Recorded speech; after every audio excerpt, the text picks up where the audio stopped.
Hello guys, all my friend, আপনারা দেখছেন Abul SK marble design channel.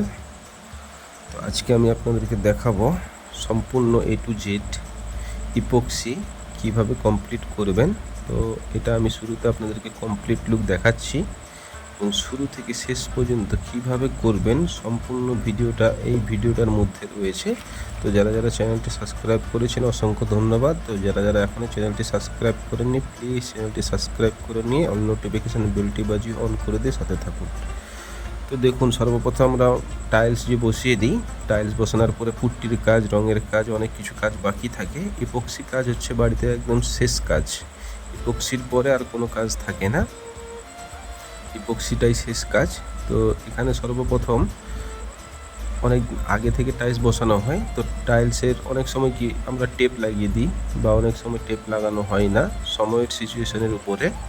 তো এখানে আমার টেপ আগে থেকে লাগানো হয়নি, তো তার জন্যে এই জয়েন্টগুলো খুব ভালো করে পাত্তি থেকে বা স্ক্রুড্রাইভার থেকে মানে খুব ভালো করে সুন্দর করে ক্লিন করতে হবে। যে টাইলসের 10 মিলিমিটার যে মোটা থিকনেস পুরো সাফা করে ক্লিন করে দিয়ে আমার মেশিন দিয়ে সাফা করেছি, আপনারা দেখতে পাচ্ছেন। তারপর ধুয়ে ক্লিয়ার করতে হবে, দিয়ে দুদিন ছেড়ে দিতে হবে।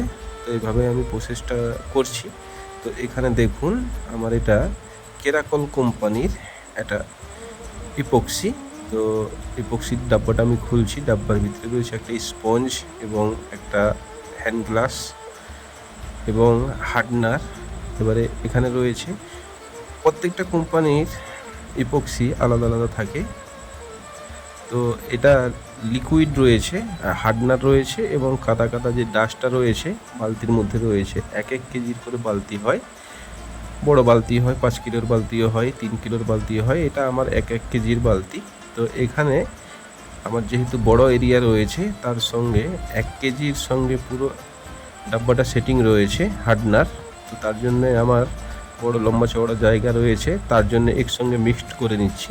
আর নইলে আপনার যদি শর্ট জায়গা থাকে লাগানো, যদি অত স্পিডে যদি সম্ভব না হয়, তো তার জন্য আপনারা 4 ভাগ করতে পারেন, 3 ভাগ করতে পারেন। বালতিতে যতটা রয়েছে ওটাকে 3 ভাগ করবেন এবং লিকুইডের ডাব্বাতে যতটা লিকুইড রয়েছে সেটাকেও 3 ভাগ করেন, 4 ভাগ করেন।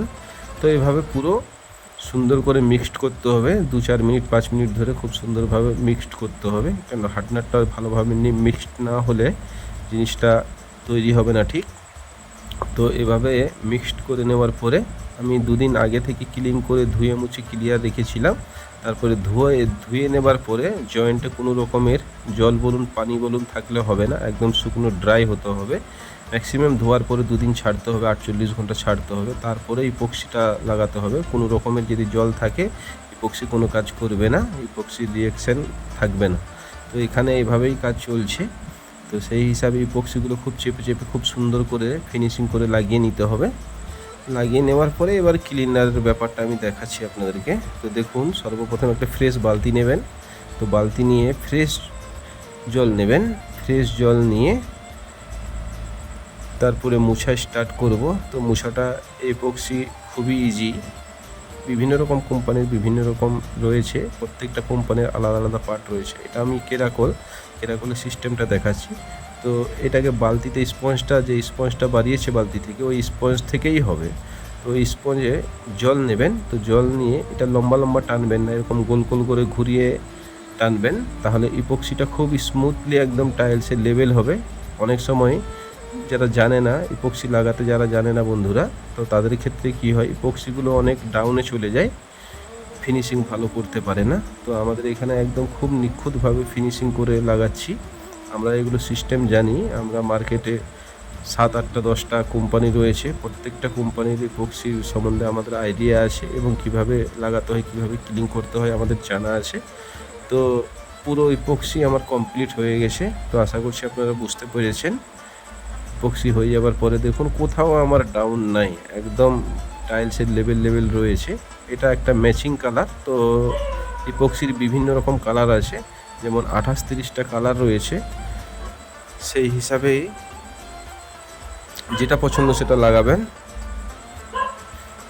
তো থ্যাংক ইউ বন্ধুরা, পুরো ভিডিওটা দেখার জন্য অসংখ্য ধন্যবাদ। যদি ভালো লাগে লাইক, কমেন্ট, শেয়ার এবং সাবস্ক্রাইব করবেন। পুরো ভিডিও দেখার জন্য অসংখ্য ধন্যবাদ। Thank you. আবার আসছি পরের ভিডিও।